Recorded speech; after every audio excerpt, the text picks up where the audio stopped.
जी नाज़रीन अस्सलाम वालेकुम। अज का साडा मरकजी किरदार है कि जो रब की रज़ा।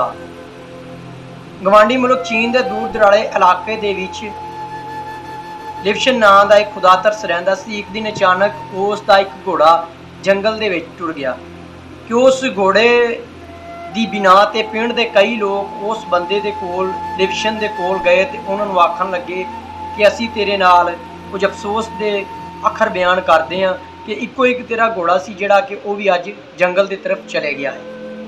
तो अगो लिवशन उन्होंने बड़े हौसले नाल आखन लगा अफसोस करन दी कोई लोड़ नहीं कि बस जो होया वो रब नूं मंजूर सी।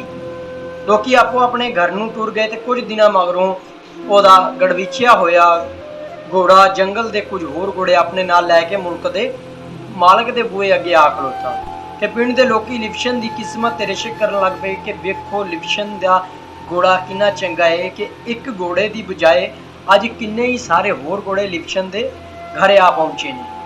अज सारे घोड़िया का मालक बन गया है कि रब ने इनू छपड़ फाड़ के नवाजा है तो लोग मुबारकबादा देवन लई आए हैं। जवाब विच उन्हें साहब नूं इक्को ही गल आखी कि जो रब की रज़ा है। वो घोड़े जिन्होंने लोग वेख वेख के उन्होंने रज वधियाइयां मुबारकबादा देवन लई आए सी। उन्होंने घोड़िया विचों एक घोड़ा बड़ा ही अतरा हथ चकन वाला ही सी। लिवशन का एक गभरू पुत्र सी।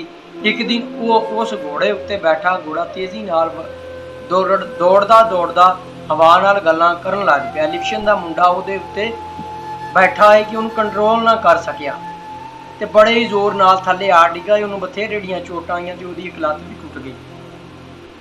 पिंड के लोग फिर लिवशन कोल आए तो उन्होंने आखन लगे कि बहुत अफसोस होया कि जंगल चों आवन वाले घोड़े ने तेरे मुंडे नाल जो सलूक किया उन्होंने चोटां भी आईयां ते उहदी लत्त भी टुट गई है। लिवशन है मुफ्त विच हथ आया घोड़ा बड़ा ही मनहूस सी।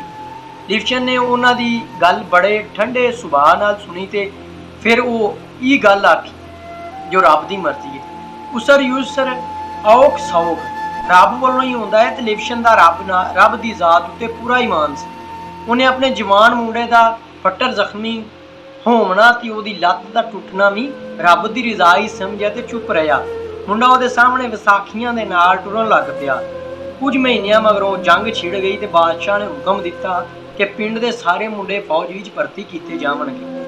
फौजी भर्ती करन वालियां ने लिवशन के मुंडे नूं विसाखियां नाल टुरदे देखिया ते आखन लगे कि इन्हें की लड़ना है, इहदे कोलों तां आप नहीं टुरिया जांदा। वो उन्होंने लूला लंगड़ा इपाज समझ के छड़ गए। उस पिंड के सारे ही मुंडे जो फौज विच भर्ती हुए सन वो जंग विच मारे गए तो लिवशन का मुंडा बच गया। पिंड के लोग फिर उहदे कोल आए तो उन्होंने आखन लगे कि साढ़े सारियां दे पुत्र तां मार गए ने पर तेरा पुत्र बच गया है, तू बड़ा खुशकिस्मत। लिवशन आखन लगा जो रब की मर्जी। असल फकीरी ते सच्चे ईमान की एक ही निशानी है कि हर हाल विच रब दे हर हुक्म ते इशारे की तामील की जाए कि जिहदे विच अजीम पंजाबी सूफी शायर बाबा जी वारिस शाह फरमावणगे कि वारिस शाह ना कर फिक्र मुश्किलों का, वारिस शाह ना कर फिक्र कर मुश्किलों का, जो कुछ होना सी सो उहिओ हो रहा, जो कुछ होना सी सो उहिओ हो रहा।